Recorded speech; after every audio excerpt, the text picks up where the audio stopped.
ਸਤਿ ਸ਼੍ਰੀ ਅਕਾਲ। Ajit web TV ਦੇਖ ਰਹੀ ਸਾਰੀ ਦਰਸ਼ਕਾਂ ਦਾ ਮੈਂ ਤਰਨਜੀਤ ਕੌਰ ਅਜੀਤ ਖਬਰਾਂ ਦੇ ਇਸ ਬੁਲੇਟਿਨ ਵਿੱਚ ਨਿੱਘਾ ਸਵਾਗਤ ਕਰਦੀ ਹਾਂ। ਆਓ ਸਭ ਤੋਂ ਪਹਿਲਾਂ ਨਜ਼ਰ ਮਾਰ ਲੈਂਦੇ ਹਾਂ ਅੱਜ ਦੀਆਂ ਚੁਣਵੀਆਂ ਖਬਰਾਂ ਤੇ। ਲਾਰੈਂਸ ਬਿਸ਼ਨੋਈ ਪੰਜਾਬ ਪੁਲਿਸ ਦੇ ਸ਼ਿਕੰਜੇ 'ਚ। ਹੁਣ ਘਰ ਬੈਠੇ ਮਿਲੇਗਾ ਲਰਨਿੰਗ ਲਾਇਸੈਂਸ। ਸਿੱਧੂ ਮੂਸੇਵਾਲਾ ਦੀ ਹੱਤਿਆ ਤੋਂ ਬਾਅਦ ਦੁਕਾਨਦਾਰਾਂ ਤੋਂ ਮੰਗੀ ਫਿਰੌਤੀ। ਪੰਜਾਬ 'ਚ ਅੱਜ ਤੋਂ ਝੋਨੇ ਦੀ ਬਿਜਾਈ ਸ਼ੁਰੂ ਤੇ ਅਗਨੀਪਥ ਸਕੀਮ ਦਾ ਐਲਾਨ। 4 ਸਾਲ ਲਈ ਫੌਜ 'ਚ ਭਰਤੀ ਹੋਣਗੇ ਨੌਜਵਾਨ, ਕਿਹਾ ਰਾਜਨਾਥ ਸਿੰਘ ਨੇ। ਤੇ ਹੁਣ ਇਹਨਾਂ ਖਬਰਾਂ ਦਾ ਵਿਸਥਾਰ ਤੇ ਕੁਝ ਹੋਰ ਖਬਰਾਂ। ਗੁਰੂਗ੍ਰਾਮ ਪੁਲਿਸ ਨੇ ਲਾਰੈਂਸ ਬਿਸ਼ਨੋਈ ਗੈਂਗ ਦੇ 2 ਹੋਰ ਸ਼ਾਰਪ ਸ਼ੂਟਰਾਂ ਨੂੰ ਗ੍ਰਿਫਤਾਰ ਕੀਤਾ ਹੈ। ਦੋਵਾਂ ਸ਼ੂਟਰਾਂ ਨੇ ਲਾਰੈਂਸ ਬਿਸ਼ਨੋਈ ਗੈਂਗ ਦੇ ਇਸ਼ਾਰੇ ਤੇ ਸ਼ਰਾਬ ਦੇ ਵਪਾਰੀ ਭਰਾਵਾਂ ਦੇ ਕਤਲ ਦੀ ਵਾਰਦਾਤ ਨੂੰ ਅੰਜਾਮ ਦਿੱਤਾ ਸੀ। ਉੱਥੇ ਹੀ ਦੂਜੇ ਪਾਸੇ ਸਿੱਧੂ ਮੂਸੇਵਾਲਾ ਹੱਤਿਆਕਾਂਡ 'ਚ ਪੰਜਾਬ ਦੇ ਐਡਵੋਕੇਟ ਜਨਰਲ ਨੇ ਦਿੱਲੀ ਦੀ ਅਦਾਲਤ 'ਚ ਅਰਜ਼ੀ ਦੇ ਕੇ ਪੁੱਛਗਿੱਛ ਲਈ ਗੈਂਗਸਟਰ ਲਾਰੈਂਸ ਬਿਸ਼ਨੋਈ ਦਾ ਟ੍ਰਾਂਜ਼ਿਟ ਰਿਮਾਂਡ ਮੰਗਿਆ, ਜਿਸ ਤੋਂ ਬਾਅਦ ਦਿੱਲੀ ਦੀ ਅਦਾਲਤ ਨੇ ਪੰਜਾਬ ਪੁਲਿਸ ਨੂੰ ਗੈਂਗਸਟਰ ਲਾਰੈਂਸ ਬਿਸ਼ਨੋਈ ਨੂੰ ਰਸਮੀ ਤੌਰ ਤੇ ਗ੍ਰਿਫਤਾਰ ਕਰਨ ਦੀ ਇਜਾਜ਼ਤ ਦੇ ਦਿੱਤੀ, ਜਿਸ ਤੋਂ ਬਾਅਦ ਪੰਜਾਬ ਪੁਲਿਸ ਨੇ ਲਾਰੈਂਸ ਬਿਸ਼ਨੋਈ ਨੂੰ ਗ੍ਰਿਫਤਾਰ ਕਰ ਲਿਆ ਹੈ। उधर लॉरेंस के वकील ने ट्रांजिट रिमांड का विरोध किया है। देखिए, आज जो है दिल्ली पुलिस स्पेशल सेल ने 2022 के अंदर में जो है इनका पीसी रिमांड 4 दिन का खत्म होने के बाद इनको पुलिस किया और फर्दर उनकी कोई पीसी की डिमांड नहीं की, उन्होंने इनको जेसी कर दिया और तुरंत उसी टाइम पे पंजाब पुलिस ने जो है ये एप्लीकेशन कोर्ट में मूव की है, जिसके अंदर उन्होंने बताया है कि अब जो है लॉरेंस बिश्नोई को नॉमिनेट कर दिया गया है मेन मास्टरमाइंड के तौर पे। पहले वो उसका नाम कहीं नहीं था, जो हमारे पास एस्टिमेट हुई है उसके अंदर डिस्क्लोजर स्टेटमेंट में लॉरेंस बिश्नोई का कनेक्शन निकल आया है कि लॉरेंस बिश्नोई ही मेन इसके अंदर कॉन्स्पिरेटर है और हमें आज यहाँ पे जो है एप्लीकेशन मूव करने की जरूरत पड़ी है कि हम यहाँ पे उसकी अरेस्टिंग डालेंगे और इसको ट्रांजिट रिमांड पे कंसर्न मानसा कोर्ट के सामने लेके जाएंगे, जिसको मैंने स्ट्रांगली अपोज किया। और पंजाब पुलिस की तरफ से इसको रिप्रेजेंट करने के लिए वहाँ पे सॉलिसिटर जनरल जो है वो आए हुए हैं पटियाला कोर्ट में, एडवोकेट जनरल जो है वहाँ पे आए हुए हैं और एडवोकेट जनरल साहब ने पूरी इसके अंदर में सामने से पूरी अपनी बात को रखते हुए पूरी पिटीशन मूव की कि हमें इसका जो है ट्रांजिट रिमांड चाहिए और उसके बाद हम इसके जो है वहाँ से ही कंसर्न कोर्ट से इसका प्रोटेक्शन रिमांड लेंगे और इसको पीसी रिमांड पे लेंगे। तो मैंने इसको जो है अपोज किया। स्ट्रांगली अपोज करने के बाद में इसके अंदर मेरी सामने से यही दलील थी कि जब मकोका कोर्ट ऑलरेडी बंद हो गई तो इसी टाइम पे पंजाब पुलिस क्यों आई, और मैंने वो सारे ऑर्डर्स दिखाए हैं जज साहब को, जिसके अंदर में ऑलरेडी 2020 के अंदर में जिस केस के अंदर में ऑलरेडी चंडीगढ़ हाई कोर्ट ने सामने से हमें एक बाकायदा डिटेल ऑर्डर पास करके दिया था कि इसकी सिक्योरिटी के लिए बाकायदा एक सेफ पैसे बनाया जाएगा, बुलेट प्रूफ गाड़ियों में लाया जाएगा, बाकायदा पूरी टीम डेवलप की जाएगी और इसको कम से कम डीआईजी लेवल के जो ऑफिसर्स हैं वो इसको सुपरवाइज करेंगे। सुप्रीम कोर्ट ने उस पर स्टे कर दिया। उसके बाद सेम एक फरीदकोट के केस के अंदर में जो है फिर दोबारा चंडीगढ़ कोर्ट ने हाई कोर्ट ने इसके ऊपर स्टे किया और प्रवीण सिंह साहब ने चंडीगढ़ को सामने से एक दूसरे केस के अंदर में ये कहते हुए कि ये जो है 3-4 मकोका एक्ट के अंदर में या इसका ट्रायल है तो हम इसकी कस्टडी नहीं देंगे चंडीगढ़ को, आप इसको वीडियो कॉन्फ्रेंस पे आके जेल में जो भी कुछ पूछना है पूछ सकते हैं। तो ये सब कुछ होने के बाद फिर मैंने वही ऑर्डर जो Punjab and Haryana high court के अंदर ने रिट पिटीशन अभी 2 जून को मूव की थी उसके अंदर बताया था, उसमें यही एडवोकेट जनरल ने बोला था, इन्हीं की सबमिशन थी कि अभी तक लॉरेंस बिश्नोई का कोई नाम नहीं है, कुछ नहीं है, प्री मिच्योर्ड है, इनके एप्लीकेशन जो है वो एक प्री मिच्योर्ड है, तो इसलिए इनको ना दी जाए अभी कोई रेमेडी। तो हमने कोर्ट के सामने यही बात रखी है, हमारे आर्गूमेंट हुए हैं और कम से कम 1 घंटा आर्गूमेंट चलने के बाद एडवोकेट जनरल साहब ने अपनी पूरी प्ली रखी और मैंने भी अपनी पूरी सामने आर्गूमेंट रखने के बाद ऑर्डर रिजर्व कर लिया गया कोर्ट।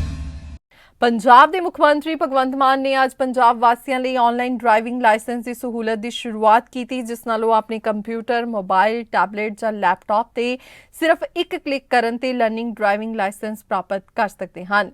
ਮੁੱਖ ਮੰਤਰੀ ਨੇ ਨਵੇਂ ਪੋਰਟਲ ਦੀ ਸ਼ੁਰੂਆਤ ਕਰਦਿਆਂ ਕਿਹਾ, ਇਹ ਇੱਕ ਇਤਿਹਾਸਿਕ ਕਦਮ ਹੈ ਜਿਸ ਨਾਲ ਚਾਹਵਾਨ ਲੋਕ ਲਰਨਿੰਗ ਡਰਾਈਵਿੰਗ ਲਾਇਸੈਂਸ ਸੌਖਿਆਂ ਹੀ ਆਪਣੇ ਘਰਾਂ ਵਿੱਚ ਪ੍ਰਾਪਤ ਕਰ ਸਕਦੇ ਹਨ, ਜਿਨ੍ਹਾਂ ਨਾਲ ਉਹਨਾਂ ਦੇ ਸਮੇਂ, ਪੈਸੇ ਅਤੇ ਊਰਜਾ ਦੀ ਬਚਤ ਹੋਵੇਗੀ। पंजाबी गायक शुभदीप सिद्धू मूसेवाला के कतल तो बाद लोगों में डर का माहौल है। पंजाबी गायक मूसेवाला के कतल तो बाद शहर के दुकानदारों को कुछ नंबरों तो फोन आ रहे हैं, जिस विच दुकानदारों तो फिरौती की मांग की जा रही है।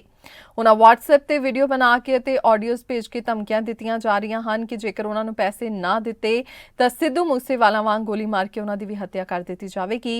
इन्हां धमकियां नूं लैके शहर के समाज सेवी ते दुकानदारों ने बैठक करके पुलिस प्रशासन और सरकार नूं चेतावनी दी कि जेकर धमकियां देण वाले व्यक्तियों नूं गिरफ्तार करके कार्रवाई ना की गई तो शहर नूं बंद करके सरकार और प्रशासन ਪ੍ਰਸ਼ਾਸਨ ਖਿਲਾਫ ਰੋਸ ਪ੍ਰਦਰਸ਼ਨ ਕਰਨਗੇ। ਅੱਜ ਜੀ ਸਮੁੱਚੇ ਸ਼ਹਿਰ ਦੀਆਂ ਐਸੋਸੀਏਸ਼ਨਾਂ, ਵਪਾਰ ਮੰਡਲ, ਦੁਕਾਨਦਾਰ, ਮਜ਼ਦੂਰ, ਕਿਸਾਨ ਇਕੱਠੇ ਇਸ ਲਈ ਹੋਏ ਨੇ ਵੀ ਸਾਡੀ ਜਿਹੜੀ ਜਾਨ ਮਾਲ ਦੀ ਸੁਰੱਖਿਆ ਮਤਲਬ ਇੱਥੋਂ ਦੀ ਪੁਲਿਸ ਪ੍ਰਸ਼ਾਸਨ ਕਰ ਨਹੀਂ ਰਿਹਾ। ਮਤਲਬ ਮਜ਼ਦੂਰਾਂ ਨੂੰ ਵੀ 2-2 ਲੱਖ ਦੀਆਂ ਧਮਕੀਆਂ ਆ ਰਹੀਆਂ ਨੇ, ਕਿਸੇ ਨੇ 70,000 ਪਵਾਉਂਦਾ, ਕੋਈ ਘਰ ਵੇਚਣ ਦੀ ਕੋਸ਼ਿਸ਼ ਕਰਦਾ, ਦੁਕਾਨਦਾਰਾਂ ਨੇ ਕੁਛ ਨੇ ਦੱਸਤਾ, ਕੁਛ ਦੱਸ ਨਹੀਂ ਰਹੇ। ਅੱਜ ਜਿਹੜਾ ਇਕੱਠ ਕਰਕੇ ਪ੍ਰਸ਼ਾਸਨ ਤੋਂ ਇਹੀ ਮੰਗ ਕੀਤੀ ਸੀ, SSP ਸਾਹਿਬ ਆਏ ਨੇ ਵੀ ਇਹਨਾਂ ਨੂੰ ਟਰੇਸ ਕਰਕੇ ਫੜਿਆ ਜਾਵੇ। ਜੇ ਨਹੀਂ ਫੜਦੇ ਮਤਲਬ ਸਰਕਾਰ ਇਕੱਲਾ ਮਤਲਬ ਵਿਸ਼ਵਾਸ ਹੀ ਦਿਵਾਉਂਦੀ ਰਹੂ, ਫਿਰ ਲਾਜ਼ਮੀ ਸ਼ਹਿਰ ਬੰਦ ਕਰਕੇ ਇੱਥੇ ਪ੍ਰੋਟੈਸਟ ਕਰਨਾ ਪਊਗਾ। ਹਰ ਬੰਦਾ ਟੈਕਸ ਭਰਦਾ, ਹਰ ਬੰਦੇ ਦੀ ਜਾਨ ਮਾਲ ਦੀ ਰਾਖੀ ਕਰਨਾ ਸਰਕਾਰ ਦੀ, ਪ੍ਰਸ਼ਾਸਨ ਦੀ ਜ਼ਿੰਮੇਵਾਰੀ ਆ। ਉਹ ਅੱਜ ਇੱਥੇ SSP ਸਾਹਿਬ ਨੂੰ ਸੱਦ ਕੇ ਸਮੁੱਚੇ ਸ਼ਹਿਰ ਦੇ ਪਤਵੰਤੇ ਨਾਗਰਿਕਾਂ ਨੇ ਇਹ ਮਤਲਬ ਅਪੀਲ ਕੀਤੀ ਸੀ, ਜਿਹੜਾ ਨੂੰ ਉਹਨਾਂ ਨੇ ਮੰਨਿਆ ਤੇ 2-4 ਦਿਨਾਂ ਦਾ ਟਾਈਮ ਦਿੱਤਾ ਵੀ ਇਹਦੇ ਵਿੱਚ ਟਰੇਸ ਕਰਕੇ ਉਹਨਾਂ ਨੂੰ ਫੜਿਆ ਜਾਵੇ। ਅਸੀਂ ਵੀ ਮੰਗ ਕਰਦੇ ਹਾਂ ਵੀ ਇਹੋ ਜਿਹੇ ਸ਼ਰਾਰਤੀ ਅਨਸਰਾਂ ਨੂੰ, ਜਿਹੜੇ ਲੋਕਾਂ 'ਚ ਡਰ ਦਾ ਮਾਹੌਲ ਪੈਦਾ ਕਰ ਰਹੇ ਨੇ, ਇਹਨਾਂ ਨੂੰ ਤੁਰੰਤ ਗ੍ਰਿਫਤਾਰ ਕਰਕੇ ਨਾਲ ਇਹਨਾਂ ਤੇ ਸਖਤ ਕਾਰਵਾਈ ਕੀਤੀ ਜਾਵੇ। ਸਾਨੂੰ ਕੁਝ ਲੋਕਾਂ ਵੱਲੋਂ ਇਨਫੋਰਮੇਸ਼ਨ ਸ਼ੇਅਰ ਕੀਤੀ ਗਈ ਹੈ ਕਿ ਕੁਝ ਨੰਬਰਾਂ ਤੋਂ ਉਹਨਾਂ ਨੂੰ ਥ੍ਰੈਟਨਿੰਗ ਜਿਹੜੇ ਵੌਇਸ ਮੈਸੇजेस ਆ ਰਹੇ ਨੇ ਤੇ ਇੱਕ ਵੀਡੀਓ ਵੀ ਉਹ ਸਰਕੂਲੇਟ ਕਰ ਰਹੇ ਹੈਗੇ ਆ। ਤਾਂ ਮੈਂ ਲੋਕਾਂ ਨੂੰ ਇਹੀ ਬੇਨਤੀ ਕਰਨਾ ਚਾਹੁੰਦਾ ਕਿ ਜਿਹੜੇ ਵੀ ਕਿਸੇ ਨਾਗਰਿਕ ਨੂੰ ਇੱਦਾਂ ਦੀ ਇਨਫੋਰਮੇਸ਼ਨ ਆਉਂਦੀ ਹੈ ਉਹ ਜ਼ਿਲ੍ਹਾ ਪੁਲਿਸ ਮਾਨਸਾ ਦੇ ਨਾਲ ਇਮੀਡੀਏਟਲੀ ਸ਼ੇਅਰ ਕਰਨ ਤੇ ਮੇਰੇ ਨਾਲ ਫੋਨ ਤੇ ਵੀ ਗੱਲ ਇਮੀਡੀਏਟਲੀ ਕਰ ਸਕਦੇ ਹੈਗੇ ਆ। ਤੇ ਮੈਂ ਵਿਸ਼ਵਾਸ ਦਿਵਾਉਂਦਾ ਇਮੀਡੀਏਟਲੀ ਉਸ ਜਿਹੜੀ ਕੰਪਲੇਂਟ ਤੇ ਐਕਸ਼ਨ ਲਿਆ ਜਾਊਗਾ ਤੇ ਉਹ ਜਿਹੜੇ ਦੋਸ਼ੀ ਹੈ ਉਹਨਾਂ ਨੂੰ ਟਰੇਸ ਕੀਤਾ ਜਾਊਗਾ। ਦੂਜਾ ਮੈਂ ਇਹ ਵੀ ਸਾਰਿਆਂ ਨੂੰ ਬੇਨਤੀ ਕਰਨਾ ਚਾਹੁੰਦਾ ਕਿ ਮਾਨਸਾ ਪੁਲਿਸ ਤੇ ਪੰਜਾਬ ਸਰਕਾਰ ਉਹਨਾਂ ਦੀ ਸੁਰੱਖਿਆ ਨੂੰ ਲੈ ਕੇ ਵਚਨਬੱਧ ਹੈਗੀ ਹੈ ਕਿ ਅਸੀਂ ਹੋਰ ਉਹ ਉਪਰਾਲਾ ਕਰਾਂਗੇ ਜਿਹਦੇ ਨਾਲ ਉਹਨਾਂ ਦੀ ਸੁਰੱਖਿਆ ਨੂੰ ਅਸੀਂ ਯਕੀਨੀ ਬਣਾ ਸਕੀਏ। ਠੀਕ ਹੈ। ਪੰਜਾਬ ਭਰ 'ਚ ਅੱਜ ਤੋਂ ਝੋਨੇ ਦੀ ਬਿਜਾਈ ਸ਼ੁਰੂ ਹੋ ਗਈ ਹੈ। ਪੰਜਾਬ ਸਰਕਾਰ ਵੱਲੋਂ ਦਿੱਤੇ ਗਏ ਦਿਸ਼ਾ ਨਿਰਦੇਸ਼ਾਂ ਮੁਤਾਬਿਕ ਅੱਜ ਤੋਂ ਬਿਜਾਈ ਸ਼ੁਰੂ ਹੋਣੀ ਸੀ, ਲੇਕਿਨ ਜ਼ਮੀਨੀ ਹਕੀਕਤ ਇਹ ਹੈ ਕਿ ਕਈ ਥਾਵਾਂ ਤੇ ਝੋਨੇ ਦੀ ਬਿਜਾਈ ਨੂੰ ਅਜੇ ਕੁਝ ਦਿਨ ਹੋਰ ਲੱਗ ਜਾਣਗੇ। ਕਿਸਾਨਾਂ ਵੱਲੋਂ ਝੋਨੇ ਦੀ ਬਿਜਾਈ ਲਈ ਪਨੀਰੀ ਤਾਂ ਸਮੇਂ ਸਿਰ ਲਗਾ ਦਿੱਤੀ ਗਈ ਸੀ, ਪਰ ਅੱਜ ਇਹ ਪਨੀਰੀ ਪੂਰੀ ਤਰ੍ਹਾਂ ਤਿਆਰ ਵੀ ਹੋ ਚੁੱਕੀ ਹੈ, ਲੇਕਿਨ ਕਿਸਾਨਾਂ ਨੂੰ ਖੇਤਾਂ ਵਿੱਚ ਝੋਨਾ ਲਗਾਉਣ ਲਈ ਕਈ ਮੁਸ਼ਕਲਾਂ ਦਾ ਸਾਹਮਣਾ ਕਰਨਾ ਪੈ ਰਿਹਾ ਹੈ। ਉੱਦਾਂ ਤਾਂ ਕਿਸਾਨੀ ਲਈ ਸਾਰੀਆਂ ਪਰੇਸ਼ਾਨੀਆਂ ਹੀ ਆ ਜੀ, ਇਹ ਧੰਦਾ ਹੀ ਇੱਦਾਂ ਦਾ ਆ। ਪਰ ਮਸਲਾ ਇਹ ਆ ਕਿ ਸਰਕਾਰ ਨੇ ਜਿਹੜੀ ਅੱਜ ਲਾਈਟ ਦੇਣੀ ਸੀਗੀ ਉਹ ਪਹਿਲੇ ਗਰੁੱਪ ਦੇ ਵਿੱਚ ਹੀ 2 ਤੋਂ 3 ਘੰਟੇ ਦਾ ਕੱਟ ਲੱਗ ਗਿਆ ਹੈਗਾ ਔਰ ਬਿਨਾਂ ਤਿਆਰੀ ਤੋਂ ਕੀਤਾ ਗਿਆ ਕੰਮ ਆ। ਇਹਦੇ 'ਚ ਕੋਈ ਪਲੈਨਿੰਗ ਨਹੀਂ ਨਜ਼ਰ ਆ ਰਹੀ ਵੀ ਕੋਈ ਪਲੈਨਿੰਗ ਕਰਕੇ ਕੰਮ ਕੀਤਾ ਜਾ ਰਿਹਾ ਹੈ। ਤੇ ਜਦੋਂ ਲਾਈਟ ਹੀ ਨਹੀਂ ਆਊਗੀ, ਖੇਤਾਂ 'ਚ ਪਾਣੀ ਨਹੀਂ ਆਊਗਾ ਤਾਂ ਫਿਰ ਝੋਨਾ ਕਿੱਦਾਂ ਲੱਗੂਗਾ। ਤੇ ਲੇਬਰ ਦਾ ਕੀ ਸੀ? ਲੇਬਰ ਅਸਲ 'ਚ ਸਰਕਾਰ ਨੇ ਜਿਹੜੀਆਂ ਪਹਿਲੀਆਂ ਤਰੀਕਾਂ ਅਨਾਉਂਸ ਕਰਤੀਆਂ ਜੀ ਬਿਨਾਂ ਸੋਚਿਆਂ ਸਮਝਿਆਂ, ਉਹਨਾਂ ਦੇ ਨਾਲ ਇਹ ਹੋ ਗਿਆ ਕਿ ਜਿਹੜੀ ਲੇਬਰ ਪਹਿਲਾਂ ਆ ਜਾਂਦੀ ਸੀ ਉਹ ਲੇਬਰ ਹੁਣ 10 ਦਿਨ ਲੇਟ ਆ ਜੀ। ਤੇ ਇੱਕ ਲੇਬਰਾਂ ਵੀ ਕੁਝ ਅੱਗੇ ਨਾਲੋਂ ਚੁਸਤ ਹੋ ਗਈਆਂ ਆ, ਉਹ ਲੇਟ ਇਸ ਕਰਕੇ ਆਉਂਦੇ ਆ ਵੀ ਕੁਛ ਨਾ ਕੁਛ ਰੇਟ ਵੱਧ ਜੂਗਾ ਜਦ ਤੱਕ ਸਾਡੇ ਜਾਂਦੇ ਇਹ ਮਸਲਾ ਜੀ ਲੇਬਰ ਨਹੀਂ ਹੈਗੀ, ਲੇਬਰ ਖੁਣੋਂ ਵੀ ਕੰਮ ਖੜਾ ਆ। ਸਰ ਇੱਕ ਤਾਂ ਪਹਿਲੇ ਫਸਟ ਟਾਈਮ ਤਾਂ ਲੇਬਰ ਦੀ, ਸੈਕੰਡ ਲਾਈਟ ਦੀ ਪ੍ਰੋਬਲਮ। ਲਾਈਟ ਪਹਿਲੇ ਦਿਨ ਹੀ ਕੱਟ ਲੱਗਣੇ ਸ਼ੁਰੂ ਹੋ ਗਏ ਆ, ਦੂਜੀ ਲੇਬਰ ਨਹੀਂ ਹੱਲੇ ਆਈ। ਸਰਕਾਰ ਨੇ ਅਨਾਉਂਸ ਕਰਤਾ ਲੇਬਰ ਉਸ ਕਰਕੇ ਬੈਠੀ ਆ ਵੀ ਰੇਟ ਵੱਧ ਜਾਵੇ। ਜਿਹੜੀ ਲੇਬਰ ਇੱਥੇ ਹੈਗੀ ਆ ਉਹ ਡਬਲ ਪੈਸੇ ਮੰਗਣ ਡਈ ਆ। ਤੇ ਦੂਸਰੇ ਨੰਬਰ 'ਤੇ ਇਹ ਆ ਸਰਕਾਰ ਦੀ ਥੋੜ੍ਹੀ ਜਿਹੀ ਇਹ ਨਲਾਇਕੀ ਆ। ਸਰਕਾਰ ਨੂੰ ਇਹ ਕੰਮ ਚਾਹੀਦਾ ਆ, ਜਿਹੜਾ ਕੰਮ ਮੰਤਰੀ ਕੋਈ ਜਾਣਦਾ ਵੀ ਉਹਨੂੰ ਉਹ ਅਹੁਦਾ ਦੇਣਾ ਚਾਹੀਦਾ, ਉੱਦਾਂ ਨਹੀਂ ਦੇਣਾ ਚਾਹੀਦਾ। ਮੈਨੂੰ ਹੁਣ ਬਿਲਡਿੰਗ ਸੈੱਟ ਫੜਾ ਦਿਓ, ਮੈਨੂੰ ਬਿਲਡਿੰਗ ਕਰਨੀ ਨਹੀਂ ਆਉਂਦੀ ਤਾਂ ਮੈਂ ਲੋਕਾਂ ਨੂੰ ਕੀ ਸਮਝਾਊਂਗਾ। ਠੀਕ ਹੈ ਜੀ, ਸਰਕਾਰ ਨੂੰ ਐਵੇਂ ਆ ਇਹ ਚੀਜ਼ਾਂ ਮੰਤਰੀ ਇਹ ਕੋਈ ਜਿਹੜਾ ਬੰਦੇ ਦਾ ਕੋਈ ਲਾਈਨ ਆ ਉਹਨੂੰ ਉਹੀ ਲਾਈਨ ਦਾ ਅਹੁਦਾ ਦੇਣਾ ਚਾਹੀਦਾ। ਇਸ ਕਰਕੇ ਸਾਨੂੰ ਹੁਣ ਝੋਨਾ ਦੇਖ ਲਓ ਕਿੱਥੇ ਲੱਗਾ ਆ, ਪਾਣੀ ਛੱਡ ਰਹੇ ਆ। ਜੇ ਹੁਣ ਆ ਭਰੂਗਾ ਤੇ ਇਹਨੂੰ ਕੱਦੂ ਕਰੂੰਗੇ ਤੇ ਲੇਬਰ ਵੇ ਝੋਨਾ ਲਾਉਣ ਨੂੰ ਲੇਬਰ ਹੈ ਨਹੀਂ। ਸਰਕਾਰ ਕਹਿੰਦੀ ਸੁੱਕਾ ਝੋਨਾ ਲਾ ਲਓ, ਸੁੱਕਾ ਝੋਨਾ ਉਸ ਤੇ ਇਹਦੀ 25-30 ਕੁਇੰਟਲ ਦੀ ਐਵਰੇਜ ਆਉਂਦੀ ਆ, ਉਹਦੀ 10-15 ਕੁਇੰਟਲ ਦੀ ਆਉਂਦੀ ਆ। ਕੇਂਦਰ ਸਰਕਾਰ ਨੇ ਅੱਜ ਰੱਖਿਆ ਬਲਾਂ ਲਈ ਅਗਨੀਪਥ ਭਰਤੀ ਯੋਜਨਾ ਦਾ ਐਲਾਨ ਕੀਤਾ। ਇਸ ਤਹਿਤ ਸਿਰਫ 4 ਸਾਲਾਂ ਲਈ ਸਿਪਾਹੀਆਂ ਦੀ ਭਰਤੀ ਕੀਤੀ ਜਾਵੇਗੀ।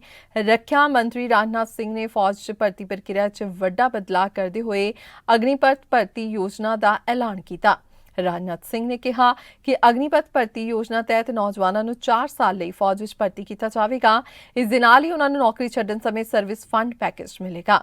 इस स्कीम तहत फौज च भर्ती होने वाले नौजवानों को अग्निवीर कहा जाएगा। भारतीय सेनाओं को विश्व की बेहतरीन सेना बनाने के लिए उस दृष्टि से आज कैबिनेट कमेटी ऑन सिक्योरिटी ने भी एक ऐतिहासिक फैसला किया है। आज का अग्निपथ नामक एक ट्रांसफॉर्मेटिव योजना हम ला रहे हैं, जो हमारी आर्म्ड फोर्सेस में ट्रांसफॉर्मेटिव चेंजेज लाकर उन्हें फुली मॉडर्न और वेल इक्विप्ड बनाएगी। अग्निपथ योजना में भारतीय नौजवानों को बतौर अग्निवीर आर्म्ड फोर्सेस में सेवा का अवसर प्रदान किया जाएगा और यह योजना देश की सुरक्षा को मजबूत करने व हमारे युवाओं को मिलिट्री सर्विस का अवसर देने के लिए लाई गई है।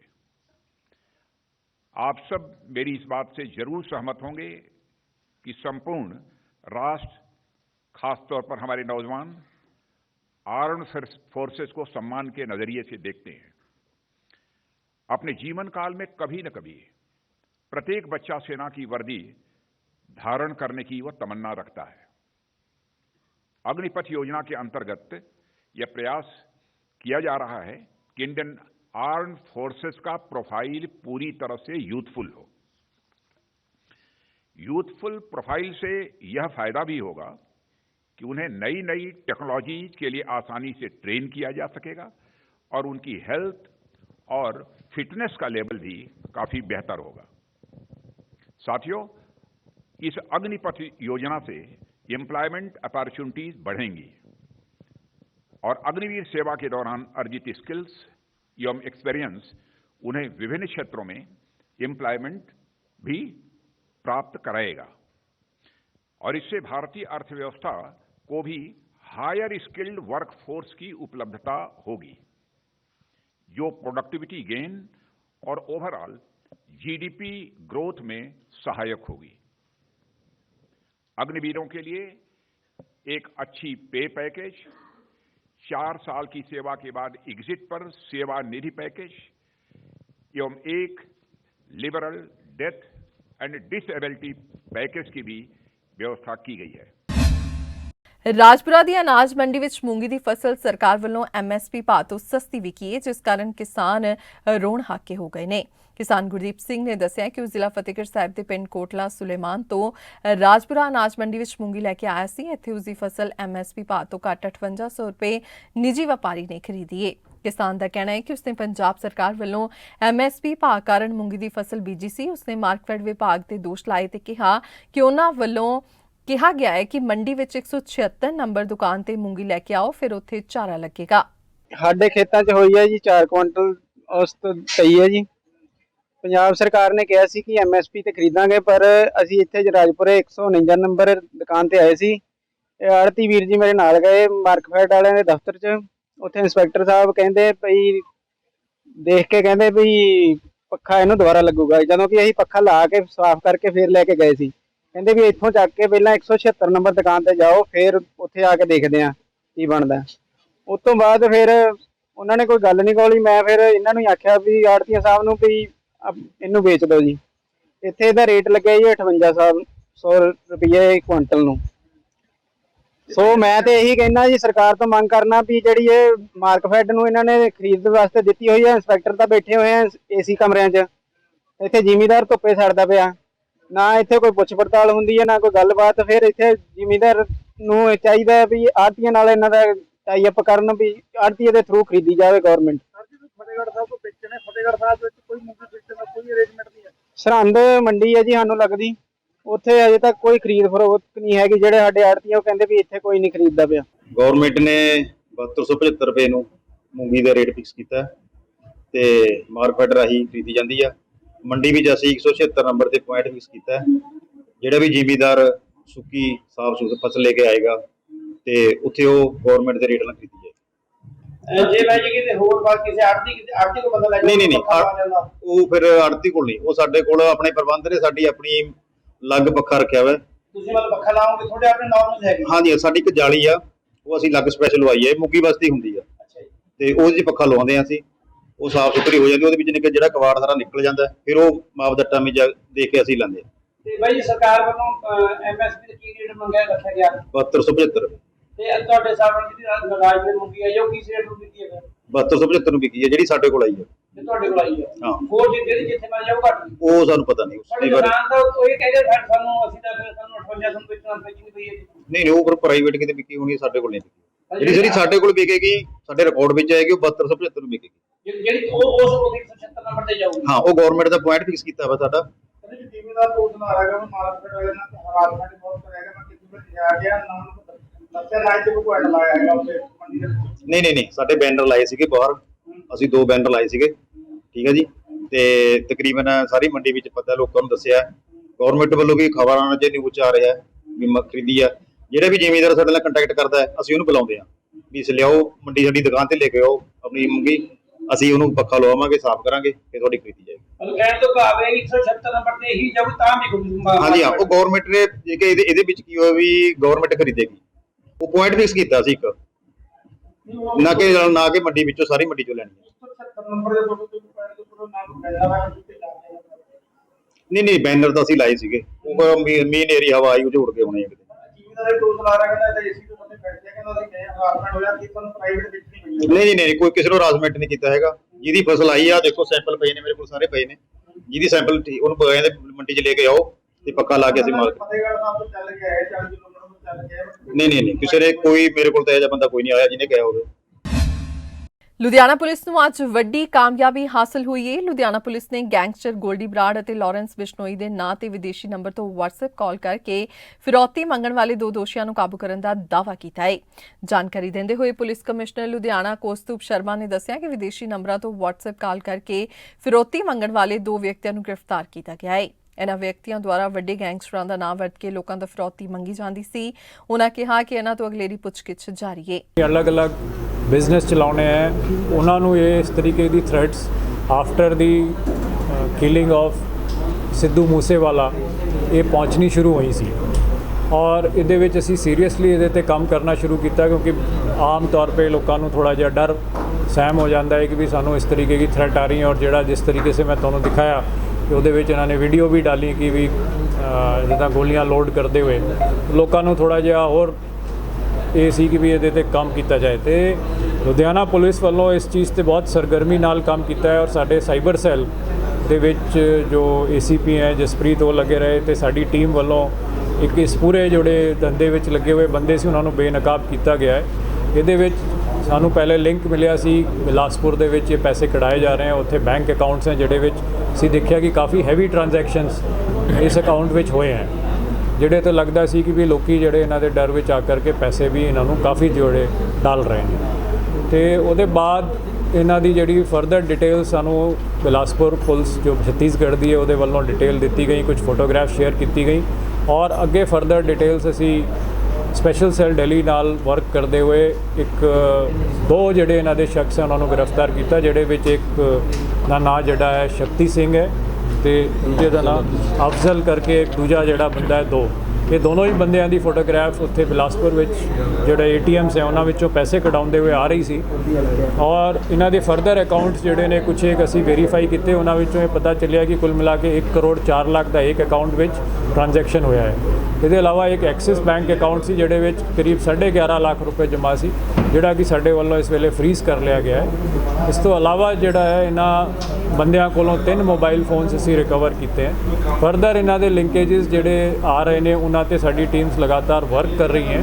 ਇਹਨਾਂ ਦੇ ਵਿੱਚ ਕਈ ਔਰਲੀ ਸਟੇਟ ਬਾਹਰ ਦੀ ਵੀ ਸਟੇਟਸ ਦੇ ਵੀ ਲਿੰਕੇजेस ਸਾਨੂੰ ਪਤਾ ਚੱਲ ਰਹੇ ਹਨ। ਜਿਹੜੇ ਬੰਦੇ ਅੱਗੇ ਕਈ ਤਰੀਕੇ ਦੀ ਜਿਹੜੀ ਧਮਕੀਆਂ ਦੇ ਰਹੇ ਸੀ ਇਹਦੇ ਵਿੱਚ ਕੁਝ ਨਾ ਕੁਝ ਪੰਜਾਬ ਦੇ ਲਿੰਕੇजेस ਵੀ ਅਸੀਂ ਵਰਕ ਕਰ ਰਹੇ ਹਾਂ।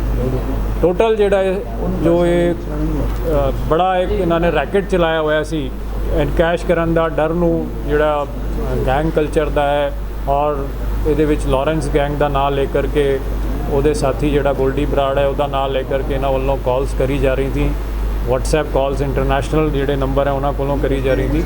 ਇਹਦੇ ਤੇ ਬਹੁਤ ਵਧੀਆ ਕੰਮ ਸਾਡੇ ਵੱਲੋਂ ਹੋਇਆ ਹੈ ਔਰ ਇਸ ਚੀਜ਼ ਨੂੰ ਅਸੀਂ ਜਿਹੜਾ ਬੇਨਕਾਬ ਕਰਕੇ ਇਹ 2 ਬੰਦੇ ਜਿਹੜੇ ਇਹ ਬੰਦੇ ਜਿਹੜੇ ਦਿੱਲੀ ਦੇ ਵਿੱਚੋਂ ਸਾਡੀ ਇਨਫੋਰਮੇਸ਼ਨ ਤੇ ਰਾਉਂਡ ਅਪ ਹੋਏ ਸੀ ਔਰ ਉਹਦੇ ਬਾਅਦ ਪ੍ਰੋਡਕਸ਼ਨ ਵਾਰੰਟ ਤੇ ਹੁਣ ਅਸੀਂ ਲੈ ਕਰਕੇ ਇਹਨਾਂ ਨੂੰ ਲੈ ਕੇ ਲੁਧਿਆਣਾ ਪੁਲਿਸ ਲੈ ਕੇ ਆਈ ਹੈ। ਇਹਨਾਂ ਦੀ ਜਿਹੜੀ ਹੈ ਫਾਰਮਲ ਅਰੈਸਟ ਕਰਕੇ ਅਸੀਂ ਰਿਮਾਂਡ ਤੇ ਇਹਨਾਂ ਨੂੰ ਲੈਣਗੇ। ਹਾਲੇ ਤੱਕ ਇਹੋ ਜੀ ਕੋਈ ਗੱਲ ਨਹੀਂ ਆਈ ਪਰ ਇਹ ਬੜੇ ਸ਼ਾਤਿਰ ਬੰਦੇ ਨੇ ਜਿਨ੍ਹਾਂ ਵੱਲੋਂ ਇਹ ਪੂਰਾ ਰੈਕਟ ਕੀਤਾ ਜਾ ਰਿਹਾ ਔਰ ਇਹ ਇਕੱਲੇ 2 ਨਹੀਂ ਹੈ, ਇਹਨਾਂ ਦੇ ਨਾਲ ਸਾਨੂੰ ਲੱਗਦਾ ਹੈ ਕਿ ਪੂਰਾ ਇੱਕ ਵੱਡਾ ਰੈਕਟ ਕੰਮ ਕਰ ਰਿਹਾ ਹੈ ਕਿਉਂਕਿ ਬਹੁਤੇ ਬੰਦੇ ਜਿਹੜੇ ਪੰਜਾਬੀ ਨਹੀਂ ਬੋਲਦੇ, ਜਿਹੜੇ ਜਿਨ੍ਹਾਂ ਦੀ ਕਾਲਸ ਆ ਰਹੀ ਸੀ ਉਹ ਪੰਜਾਬੀ ਸਪੀਕਿੰਗ ਲੋਕਾਂ ਦੀ ਕਾਲਸ ਆ ਰਹੀ। ਬਠਿੰਡਾ ਵਿਖੇ ਇੱਕ ਇਮੀਗ੍ਰੇਸ਼ਨ ਵੱਲੋਂ ਵਿਦੇਸ਼ ਭੇਜਣ ਦੇ ਨਾਂ ਤੇ ਨੌਜਵਾਨਾਂ ਨਾਲ ਲੱਖਾਂ ਰੁਪਏ ਦੀ ਠੱਗੀ ਮਾਰਨ ਦਾ ਮਾਮਲਾ ਸਾਹਮਣੇ ਆਇਆ ਹੈ। ਪੁਲਿਸ ਨੇ ਇਸ ਮਾਮਲੇ 'ਚ 2 ਲੜਕੀਆਂ ਸਮੇਤ 3 ਤੇ ਮਾਮਲਾ ਦਰਜ ਕੀਤਾ ਹੈ। ਪੀੜਤ ਨੇ ਜਾਣਕਾਰੀ ਦਿੰਦੇ ਹੋਏ ਦੱਸਿਆ ਕਿ ਬਠਿੰਡਾ ਗੋਨਿਆਣਾ ਰੋਡ ਤੇ ਰੋਜ਼ ਗਾਰਡਨ ਦੇ ਨਜ਼ਦੀਕ ਇੱਕ ਦਫ਼ਤਰ ਬਣਾਇਆ ਗਿਆ ਸੀ ਅਤੇ ਉਹਨਾਂ ਨੇ ਸੋਸ਼ਲ ਮੀਡੀਆ ਤੇ ਐਡ ਦਿੱਤੀ ਸੀ ਕਿ ਇੱਥੇ ਲੜਕਿਆਂ ਨੂੰ ਬਾਹਰ ਭੇਜਿਆ ਜਾਂਦਾ ਹੈ। ਐਡ ਪੜਨ ਤੋਂ ਬਾਅਦ ਉਹਨਾਂ ਸਮੇਤ ਹੋਰ ਲੜਕਿਆਂ ਨੇ ਉਹਨਾਂ ਨਾਲ ਸੰਪਰਕ ਕੀਤਾ ਤਾਂ ਉਹਨਾਂ ਨੇ 60 ਹਜ਼ਾਰ ਰੁਪਏ ਉਹਨਾਂ ਤੋਂ ਜਮ੍ਹਾਂ ਕਰਵਾ ਲਏ ਤੇ ਫਰਾਰ ਹੋ ਗਏ। ਬਾਹਰ ਦੇ ਲਈ ਵੀਜ਼ਾ ਲਵਾਇਆ ਸੀਗਾ ਇਮੀਗ੍ਰੇਸ਼ਨ ਲਾ ਮਾਸਟਰ ਗੋਨਿਆਣਾ ਰੋਡ ਤੇ ਉੱਥੋਂ ਦੇ ਏਜੰਟ ਨੇ ਸਾਡੇ ਤੋਂ 60 ਹਜ਼ਾਰ ਰੁਪਏ 'ਚ ਠੱਗੀ ਮਾਰੀ। ਅਸੀਂ ਹੈਗੇ ਹਾਂ ਘੱਟੋ ਘੱਟ 150 ਦੇ ਮੁੰਡਾ ਕਰੀਬ ਤੇ ਅੱਜ ਅਸੀਂ ਪਹੁੰਚੇ ਇੱਥੇ ਸਦਰ ਥਾਣਾ ਕੰਪਲੀਟ ਕੀਤੀ ਸੀ ਤੇ ਕੰਪਲੀਟ ਕਰਨ ਤੇ ਪੁਲਿਸ ਵਾਲੇ ਕਹਿੰਦੇ ਵੀ ਅਸੀਂ ਕਰਦੇ ਹਾਂ ਕਾਰਵਾਈ। ਨਹੀਂ ਪਹਿਲਾਂ ਜਦੋਂ ਤੁਸੀਂ ਗਏ ਸੀ ਉਹਨਾਂ ਨੂੰ ਕੀ ਕਿਹਾ ਹੋਇਆ ਸੀਗਾ ਉਹਨਾਂ ਕਿੱਦਾਂ ਜੀ ਉਹਨਾਂ ਵੱਲੋਂ ਤੁਹਾਨੂੰ ਕੀ ਕਿਹਾ ਗਿਆ ਸੀਗਾ? ਉਹ ਕਹਿੰਦੇ ਸੀ ਵੀ ਅਸੀਂ ਕੁਵੈਤ ਦਾ ਤੇ ਕੋਈ ਵੀ ਕੰਟਰੀ ਜੀ ਉਹਦਾ ਵੀਜ਼ਾ ਲਵਾਉਂਦੇ ਜੀ ਤੇ ਉਸ ਹਿਸਾਬ ਨਾਲ ਜਿਹੜੀ ਹਿਸਾਬ ਨਾਲ ਕੰਟਰੀ ਉਸ ਹਿਸਾਬ ਨਾਲ ਪੈਸੇ ਲੈਂਦੇ ਸੀ ਤੇ ਉਹਨਾਂ ਨੇ ਸਭ ਤੋਂ ਪਹਿਲੇ ਦਿਨ ਗਏ ਜੀ ਅਸੀਂ 26 ਤਰੀਕ ਨੂੰ 26/5 ਨੂੰ ਗਏ ਤਾਂ ਹੱਥੋਂ ਪਾਸਪੋਰਟ ਓਰੀਜਨਲ ਲੈ ਕੇ ਜੀ 2 ਫੋਟੋਆਂ ਲੈ ਕੇ ਪਾਸਪੋਰਟ ਜੀ ਹੱਥੋਂ 6-6000 ਰੁਪਏ ਜਮ੍ਹਾਂ ਕਰਵਾ ਲਿਆ ਮੈਡੀਕਲ ਦਾ ਜੀ ਤੇ ਉਸ ਤੋਂ ਬਾਅਦ ਉਹਨਾਂ ਨੇ ਡੇਟ ਦਿੱਤੀ ਵੀ ਇੰਨੀ ਤਰੀਕ ਨੂੰ ਤੁਸੀਂ ਆਉਣਾ 6 ਤਰੀਕ ਨੂੰ ਜੀ 6 ਤਰੀਕ ਨੂੰ ਆਉਣਾ ਤੁਹਾਡਾ ਵੀਜ਼ਾ ਕਨਫਰਮ ਹੋ ਗਿਆ ਜੀ ਤੇ ਆ ਕੇ ਜੀ ਤੁਸੀਂ ਆਪਣੀ ਪੇਮੈਂਟ ਜਮ੍ਹਾਂ ਕਰਵਾ ਦਿਓ ਤੋਂ ਉਦੋਂ ਬਾਅਦ ਤੋਂ ਗਮਕਾ ਮੈਡੀਕਲ ਦੀ ਡੇਟ ਲੈ ਲਓ ਤੇ ਗਮਕਾ ਮੈਡੀਕਲ ਹੋਣਾ ਤੁਹਾਡਾ ਦਿੱਲੀ ਤੇ ਅਸੀਂ 6 ਤਰੀਕ ਨੂੰ ਆਏ ਜੀ ਪੇਮੈਂਟ ਜਮ੍ਹਾਂ ਕਰਵਾਤੀ ਤੇ ਸਾਨੂੰ ਵੀਜ਼ਾ ਦਿੱਤਾ ਉਹ ਨਕਲੀ ਸੀ ਵੀਜ਼ਾ ਸੀ। ਉਸ ਤੋਂ ਬਾਅਦ ਚੈੱਕ ਕਰਵਾਇਆ ਉਹ ਨਕਲੀ ਨਿਕਲਿਆ ਜੀ ਤੇ 7 ਤਰੀਕ ਨੂੰ ਇਹ 6 ਨੂੰ ਸ਼ਾਮ ਨੂੰ ਦਫ਼ਤਰ ਬੰਦ ਕਰਕੇ ਚਲੇ ਗਏ ਜੀ।